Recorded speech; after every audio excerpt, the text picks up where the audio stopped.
Hi,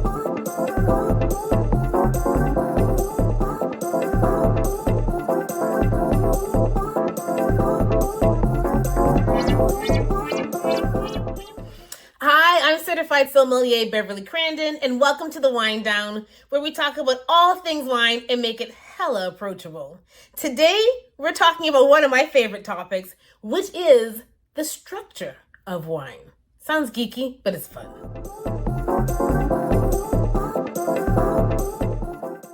All right. So you're probably like, what do you mean, Beverly, when you talk about the structure of wine or wine structure? What I mean, and when you see people refer to that, what we're talking about is the elements that make up what's in your glass, that make up that wine, that give it its mouthfeel and structure on the palate. It's what creates balance and harmony. You ever had that glass of wine and you're like, wow, nothing is too edgy, it is so round, the structure is all singing together, okay? And once you understand that and you understand the elements of structure, and if you understand how they show up on a wine, you're gonna become a better taster for that and a better food and wine pairer because of that. All right, so when we talk about structure in wine, there are five elements that we focus on. One is acidity, and by far, to me, I think is the most important. Alcohol is next. And then if that's out of balance or a little wacky, that can be hard to pair food with. The sweetness or the sugar level on the wine, tannin, the tannin level in the wine, and overall body. Those are the 5 elements: acidity, alcohol, sweetness, tannin, and body. Now that you know the elements, let's look at each one individually.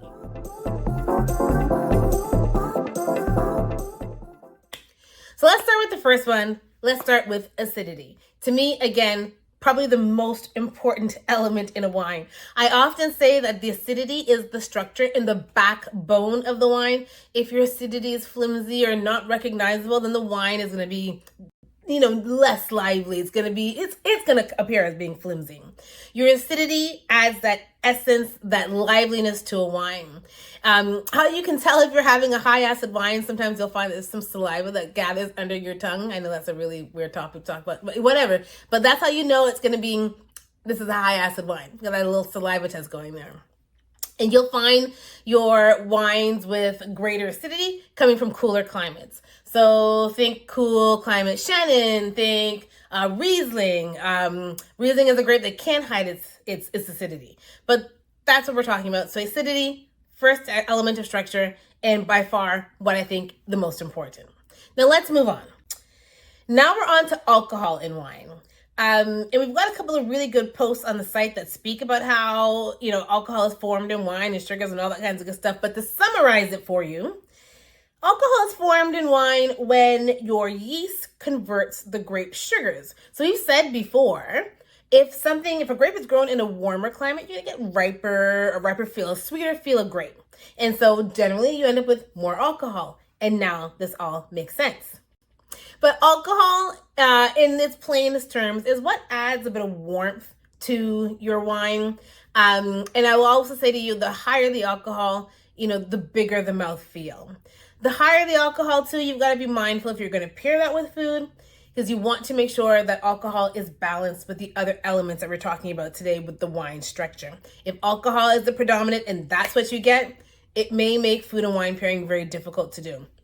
Pro tip though, if you've got a wine that comes off like that on the palate, put it in the fridge for about 15 minutes, pull it out.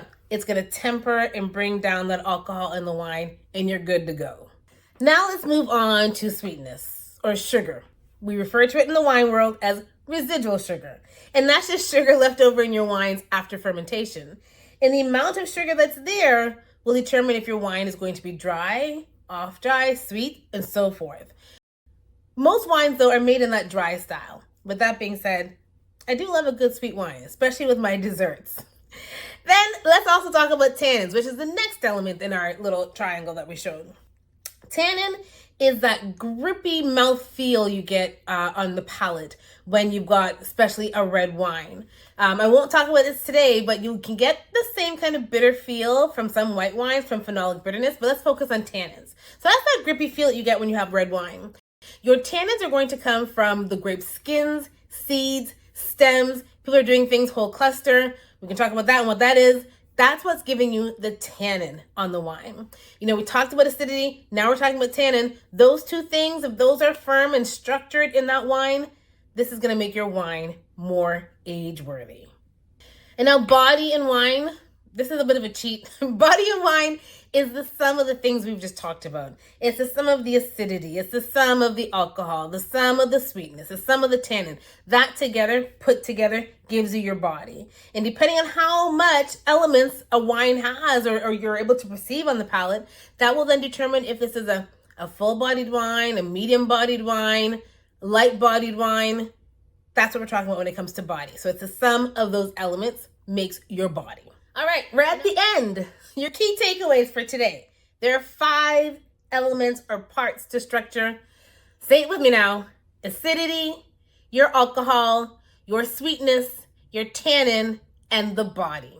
And as I mentioned before, if your acidity and your tannin are firm in that wine and solid, you've got yourself a very good age-worthy wine. There you have it. Thank you for joining me on the Wine Down, where we today got a little geeky and talked about structure. Wow, that was great though. Anyways, stay tuned. Next week, who knows what's next. If you want something else to be discovered or talked about on the Wine Down, always drop me a line.